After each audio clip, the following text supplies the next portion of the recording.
الحمد لله رب العالمين والصلاة والسلام على سيد الأنبياء والمرسلين أما بعد فأعوذ بالله من الشيطان الرجيم بسم الله الرحمن الرحيم الصلاة والسلام عليك يا رسول الله وعلى آلك وأصحابك يا حبيب الله الصلاة والسلام عليك يا نبي الله وعلى آلك وأصحابك يا نور الله نويت سنة الاعتكاف. Dear Islam brothers, try listening to the bayan attentively by lowering your heads, concentrating on the bayan.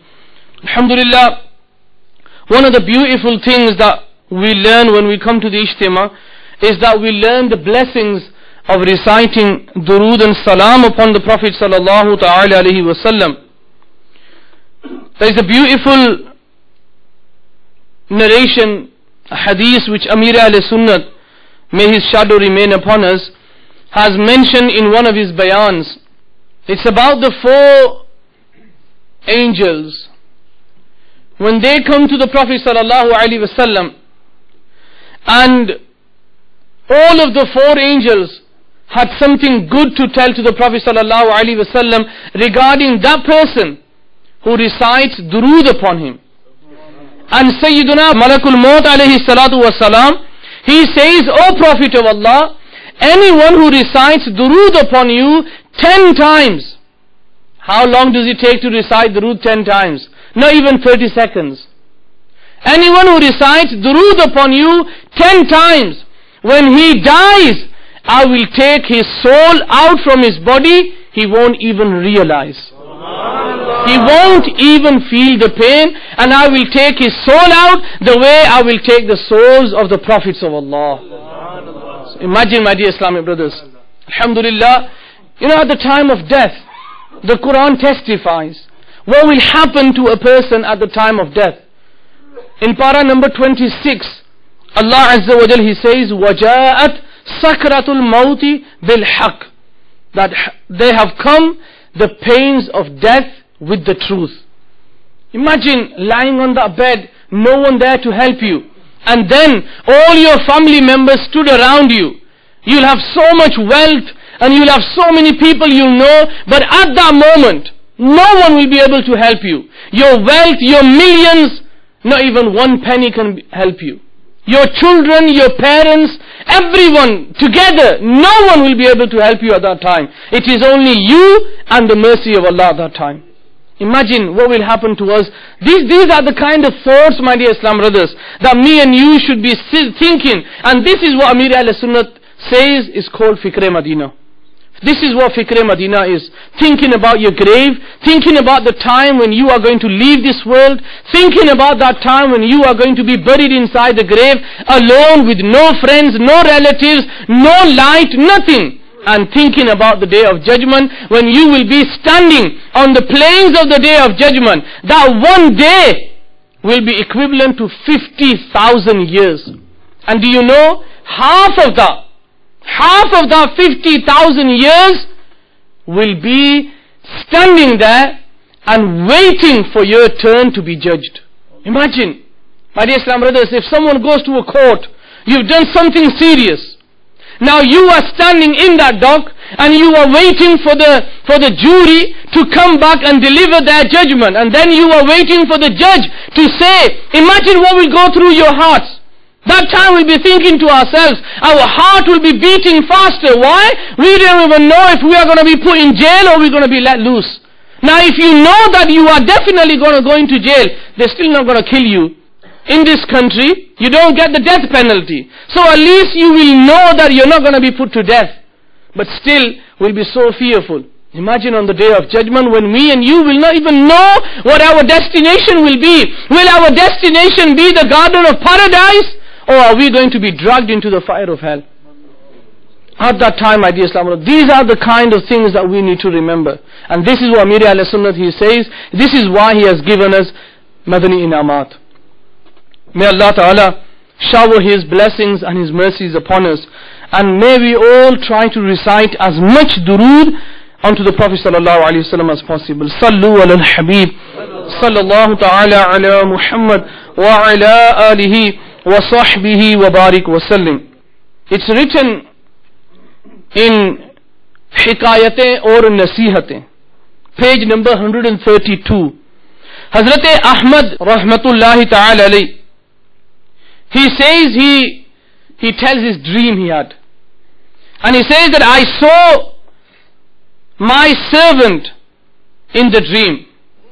She was a woman. He saw her in the dream. And he says that when I saw her, I said to her, I have not seen any woman more beautiful than you in my life. And she replied, and she says, do you remember that night when he asked this woman, how come you are so beautiful? And where did this beauty come from? And that woman, that girl, she replied, do you remember that night when you were crying in the fear of Allah? Them tears which were flowing from your eyes, I took some of them tears and I massaged them on my face. Because of that, you are seeing me in this beautiful state. So how did she get that beauty? By massaging her face with the tears which were falling from the fear of Allah. That tells you what value these tears have. You know, when someone cries in the fear of Allah, because we at that moment in time will be thinking to ourselves, what is he doing? Why is he crying for? A lot of people, when they see, someone crying in the fear of Allah, people tend to have these thoughts, and these thoughts are given by the shaitan. Min sharril waswasil khannas. The shaitan immediately, he will come to us and he will say, what is he crying for?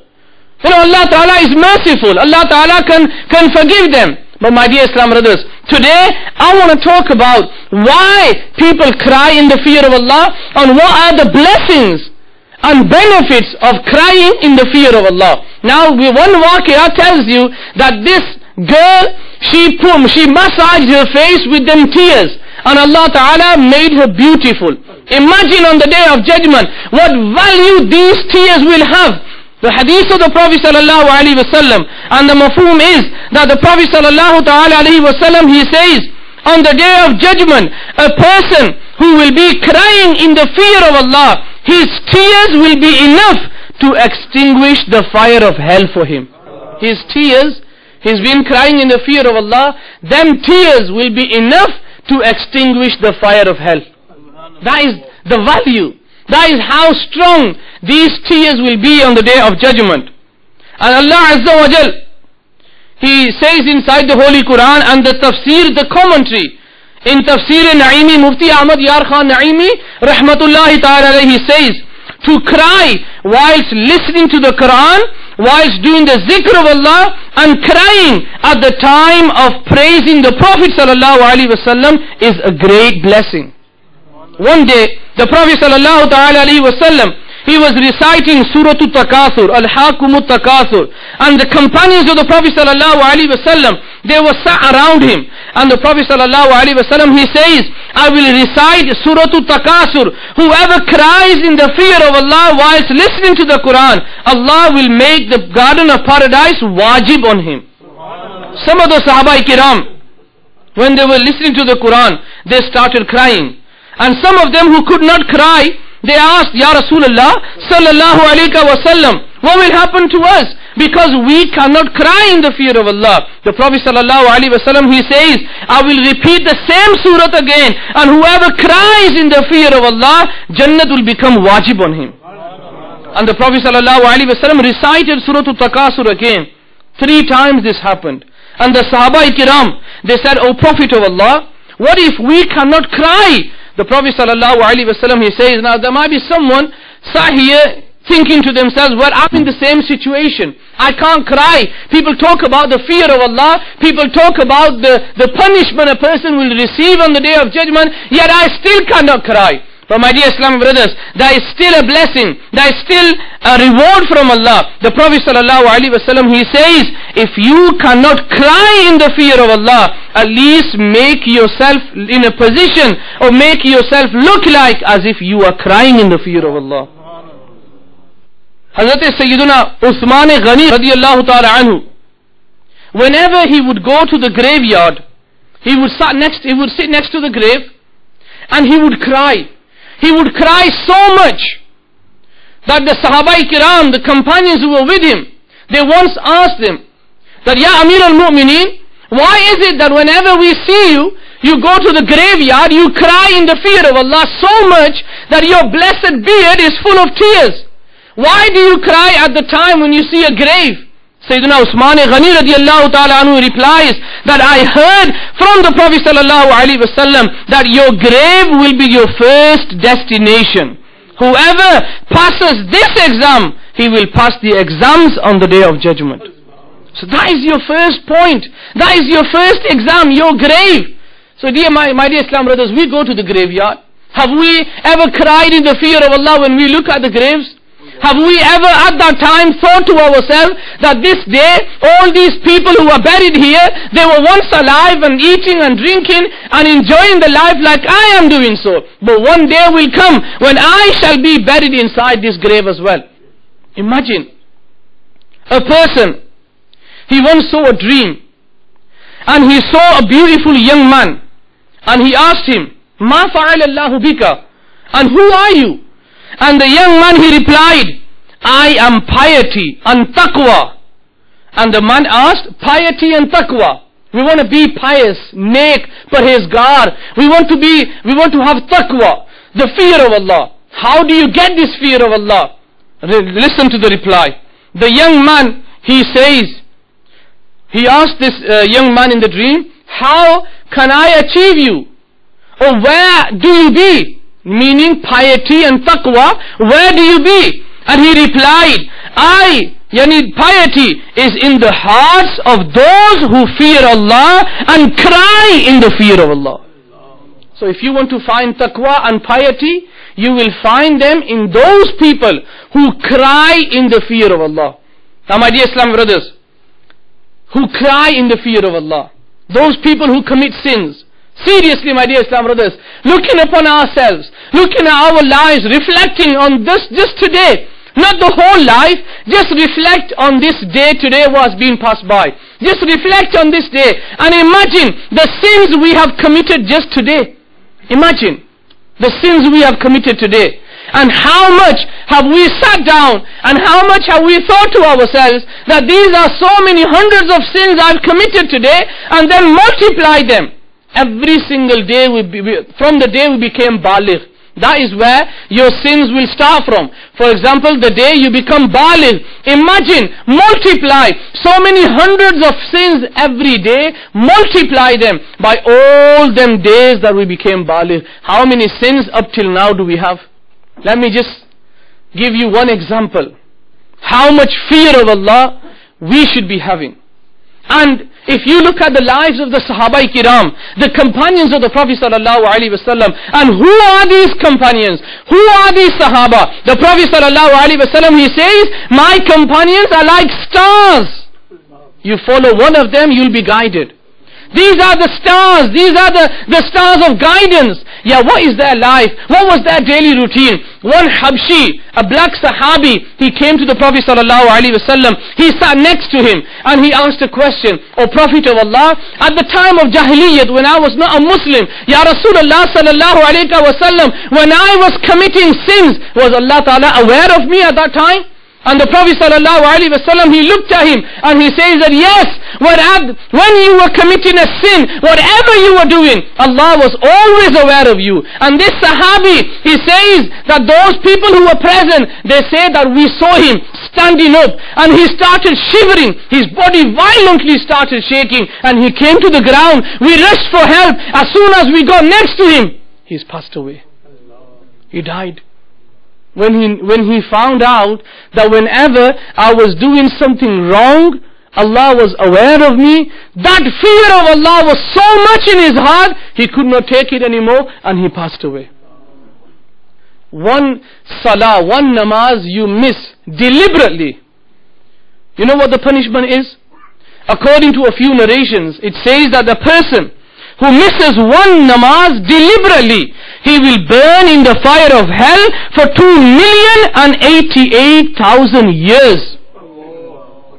Just missing one namaz, 2,088,000 years. And what is the fire of hell? We listen to the fire of hell inside the Holy Quran. We listen to the word Jahannam. We listen to the word Nar. But what is Jahannam? What is Nar? Let me just give you a glimpse of the fire of hell. The Prophet ﷺ, he says that a person who will be burning in the fire of hell, if he was to be taken out of the fire of hell and to be put into the fire of this world, he will go to sleep. He will go to sleep. Because compared to the fire of hell, the fire of this world is nowhere compared to that fire. And another narration, it says that the Prophet ﷺ said, if one small spark was to fall into the world, one small spark of the fire of hell was to fall into this world, the whole creation will die. We talk about end of world. One small spark is enough to finish the whole world. And we read that so many times. We read so many times inside the Holy Quran, Allah Ta'ala, He talks about azab. Azabun alim, azabun shadid. So many times. But my dear Islamic brothers, never ever have we thought to ourselves that we could be the ones who could end up in this punishment. Now one way, as a Buzurg, Hazrat Sayyidina Muhammad bin Munqadir, rahmatullahi ta'ala alayhi, he would cry. These tears I was talking about, these tears, what value do they have? It says that Sayyidina Muhammad bin Munqadir, rahmatullahi ta'ala alayhi, whenever he would cry in the fear of Allah, he would take his tears and he would massage them on his body.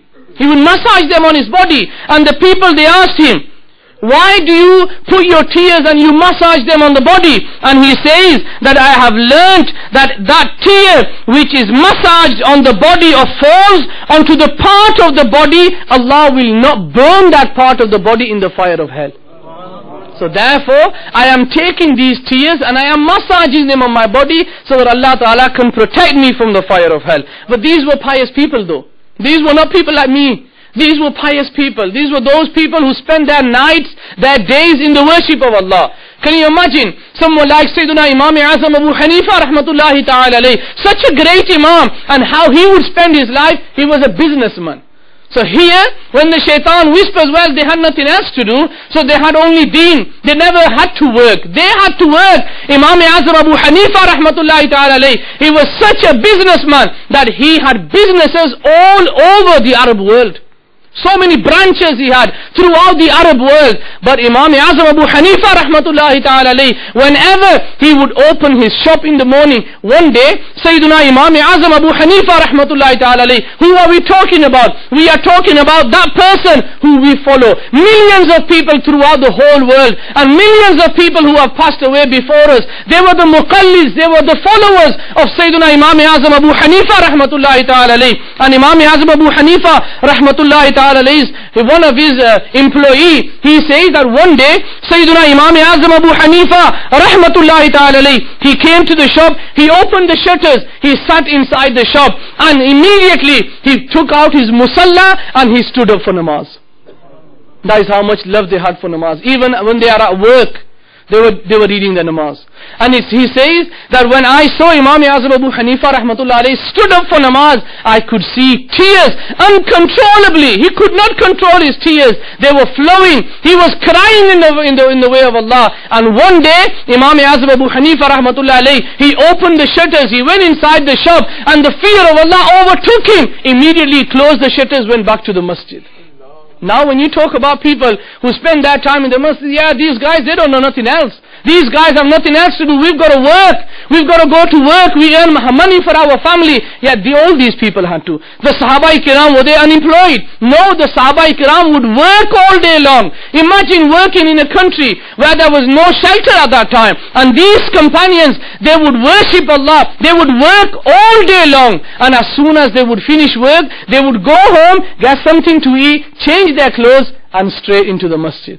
And today, if someone does that, what do we call him? We call him someone who is very, very strict. He doesn't take care of his family. He doesn't spend time at home. Look at him, he's always in the masjid.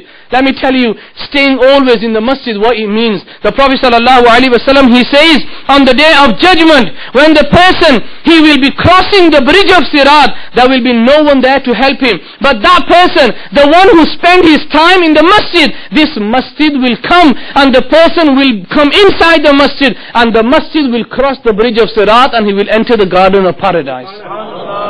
That is the blessing, that is the benefit of spending your time in the masjid. Yes, we know it's important to work. Yes, we know we've got to go out and work halal, to earn halal money for our children, for our family. Yes, we know. No one denies that. But my dear Islam brothers, seriously, if we think to ourselves, where is majority of our time spent? That is why the Prophet ﷺ, he says that the most hated place in the court of Allah is the market.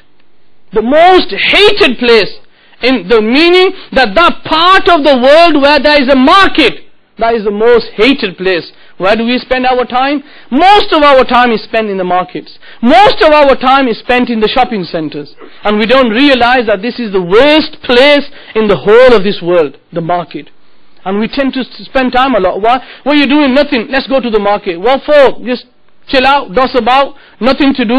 Let's go to the market, we'll see, we'll meet people. Yeah, if you go to the market with this intention, that I'm going to go to the market, I'm going to see people there, I'm going to meet them, I'm going to invite them to the ijtima, I'm going to invite them to the kafila, I'm going to teach them about Islam, Medina, Medina. No one can stop you. But my dear Islam brothers, seriously, what we are doing today is nowhere what we need to do.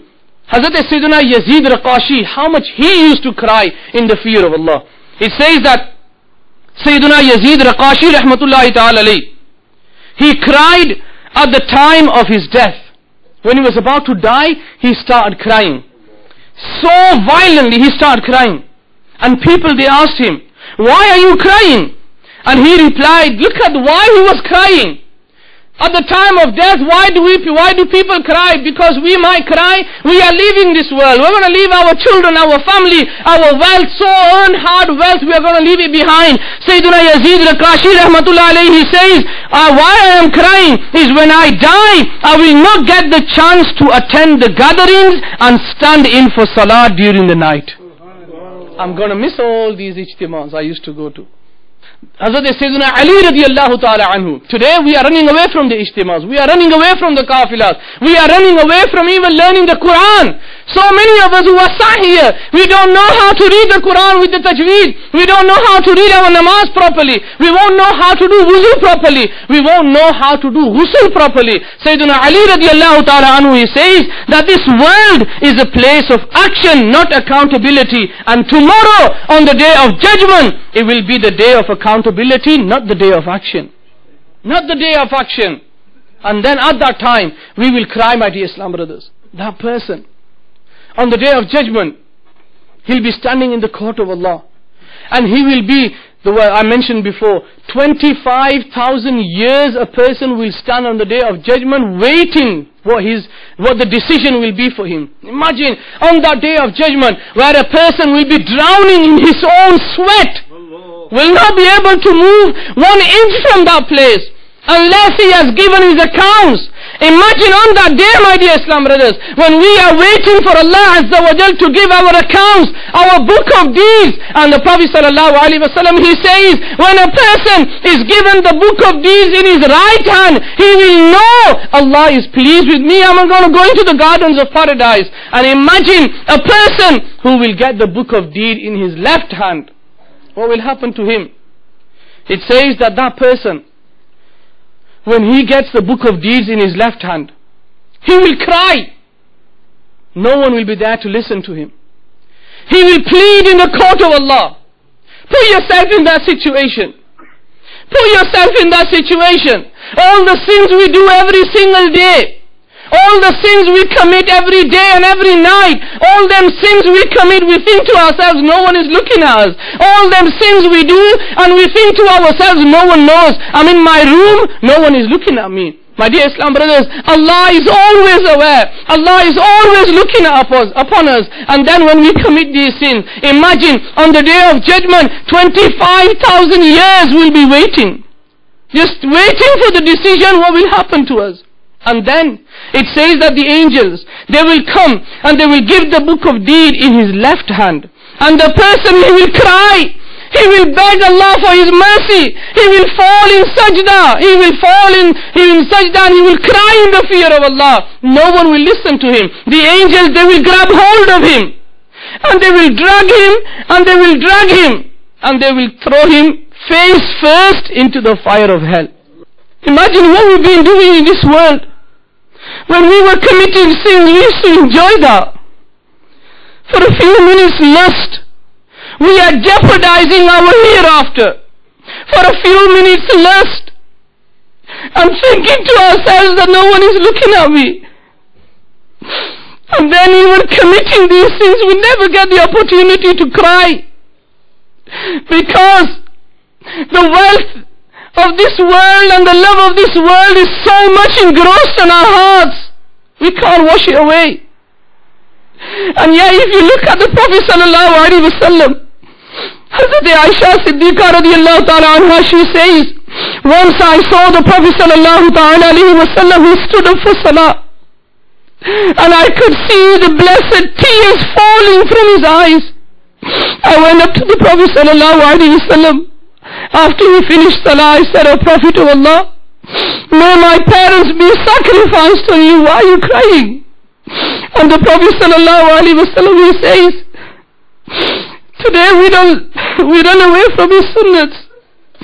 Today we find it so difficult to act upon the sunnah of the Prophet sallallahu alaihi wasallam.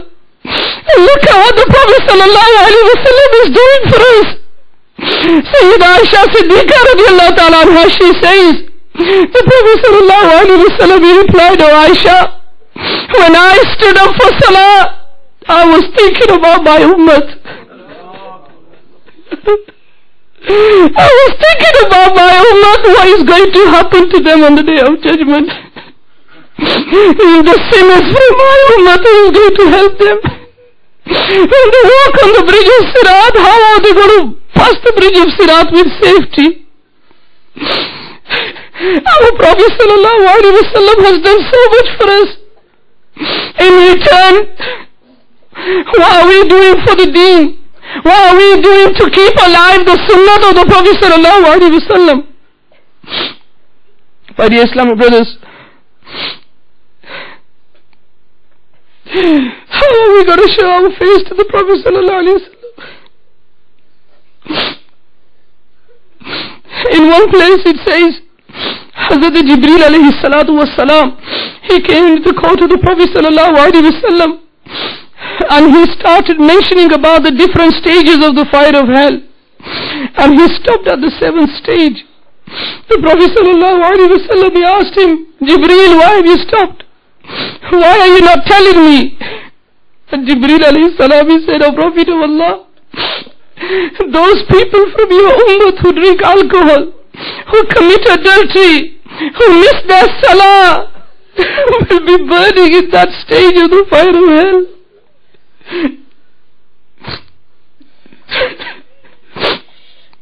How many namaz have we missed? The Prophet sallallahu alaihi wasallam, he says, whoever misses one namaz, he's causing pain to my eyes. And we miss so many namaz. Can't wake up for Fajr namaz. Too busy during the day to read our Asr and Maghrib. Isha is going to be too late. I've got to wake up in the morning, go to work. On the other hand, we are not listening. We are not looking at the life of the Prophet ﷺ, how much he would cry for us.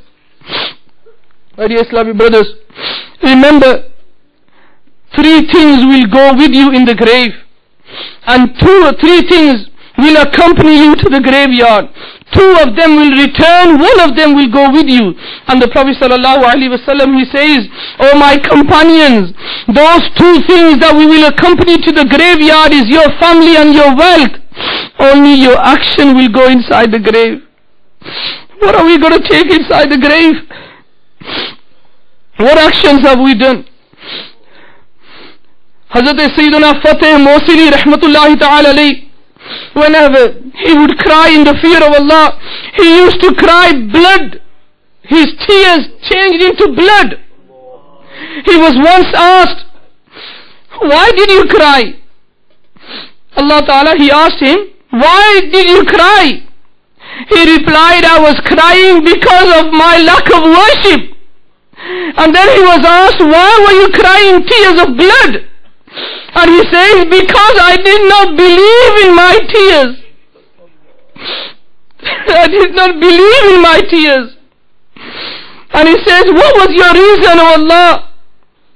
He says, I wanted to meet you and saw that you can forgive me. Allah Azza wa Jal replied, look at these people who used to cry blood of tears. He says that Allah Azza wa Jal, he says, oh Fateh Mosili, for 40 years the angels brought me your actions and I found not even one sin during that time. And they cried tears of blood. And today we just laugh it off.